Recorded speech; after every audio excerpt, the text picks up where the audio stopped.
This video is brought to you by Straight Goods News, Canada's alternative online news source. Visit straightgoods.ca.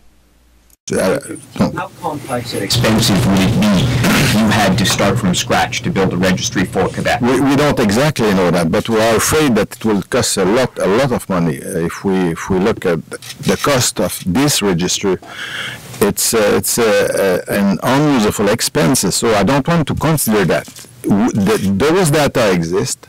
We want those data to be transferred to the government of Quebec. What do you think of Mr. Bernier's closed-door reaction to you? I mean, he just seems to be leaving absolutely no room for any negotiating on this. How do you qualify that?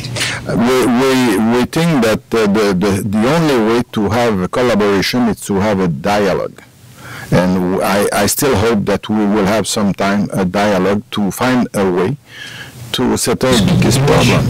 Can I just have you answer one question, please? Can you just repeat what you said? What would be the immediate impact on Montreal if the gun registry was to disappear tomorrow? Tomorrow we're gonna lose the tracks of 60,000 long guns on the island of Montreal, because for the island of Montreal there is 75,000 registered guns and 60,000 of long guns. Just a quick follow-up. What do you think that would mean for the safety of the people who live on the island of Montreal? For the safety, very often when our officers, our detective or officers are going to court, most of the time when the judge will release somebody, there will be an order not to have a gun. Right now, we can verify with the register, especially in the domestic violence cases. It's happen all the time. The judge, when he releases the husband, there's an order not to own a gun. So we can know right now, we can verify with the register. And right now, but tomorrow, what we're going to have to do is to ask the judge to have a warrant, a searching warrant to go in the house, maybe in the cottage, to see if there's guns inside or not. So it's going to be very heavy for our system. Given that so many crimes are carried out with illegal firearms, that's the government's kind of justification for this. They say that the registry doesn't check for illegal firearms. So how do you answer that? There's something very stupid that I understand, that I hear very often. Organized crime, they don't commit crimes with registered guns. Everybody knows that, okay? Everybody knows that. But most of the time, they don't kill innocent people. And with the registry, since 1997, the Canadian police officers have seized 110,000 guns. 80,000 of them were long guns, and they were seized for public safety reason or related to criminal offense. So there is a problem, there is a case with long guns. Mr. Bayard, do you also speak a little bit of English? Yes. Can you please repeat what you were saying about how often the Sûreté du Québec uses the long gun registry? I was not just talking about Sûreté du Québec. I was talking about all the police forces within the province.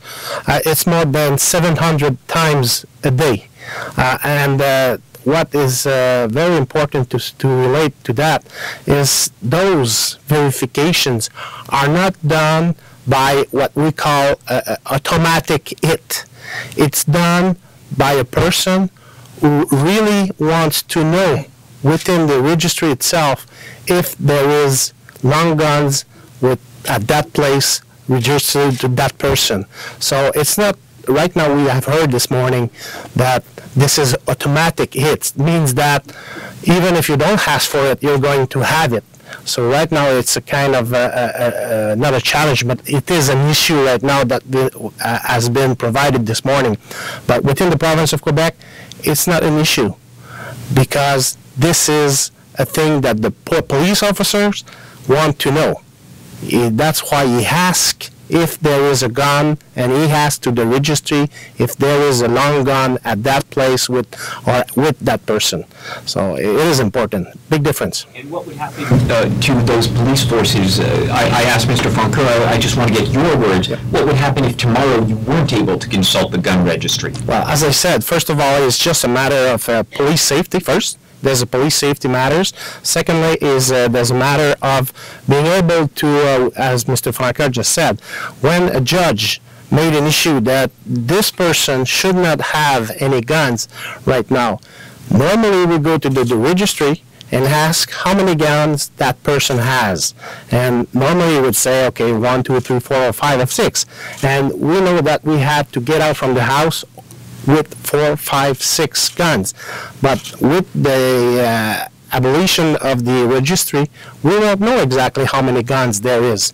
So we will have a warrant, or a judge will ask us to say, this person shouldn't have any guns. Okay, sir, do you have any guns? So we'd say yes or no, and we say yes, and he gives us only 1 gun. So that's it. And if we want to go further than that, as Mr. Francoeur said, and if we have beliefs that he has more than that, we would have to go to court, ask for a warrant, search any places, and it is very hard to seize all the guns. That's why it is very important. And the registry itself gives a good idea how many guns is in circulation within the province of Quebec. Just to play devil's advocate for a second, and anyone on the stage can field the question. The government has said that the registry doesn't include all the guns. We heard earlier today some estimates from the Shooting Sports Association says only about half the long guns are registered. And also, legal owners of gun licenses can borrow guns from other people and legally store them in their home. That's been one of the government's arguments. So when we hear from police that it gives you a list of the guns to collect, that owner could have borrowed guns from a friend legally that would not be on the registry. And likewise, there might be unregistered guns there, so you'd still have to go room by room, closet by closet, cottage, house. You'd still have to check all the nooks and crannies anyway. That's the government's position. How do you respond to that? Well, first of all, I would say that within the province of Quebec, I must say that we have more than 1,004,000 guns, long guns, registered in the system. It's a huge amount of long guns. And it is very proficient as a data. Do we have all the guns within the data bank? No, of course not. Can we say differently than what we have heard this morning, that we have a very proficient data right now? Yes, we have. Yes, we have. And the other thing is, for the police officers, there is 2 ways of seeing things. First, there is the matter of making an investigation. It takes time. We will take the time. And normally, if, as I said, the judge give us an order, we will take the time, even though if it is quicker with the registry.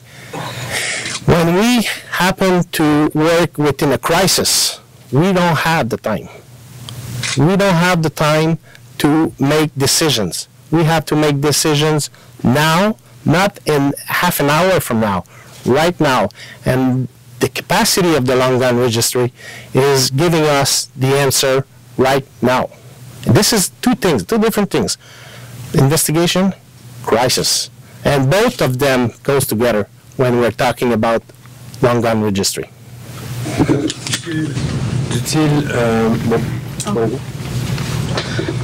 Pardon, je suis Wendy SECU, la présidente de la Coalition pour le contrôle des armes à feu, mais je ne peux parler français. I can, however, comment on a couple of the English questions, if you'd like.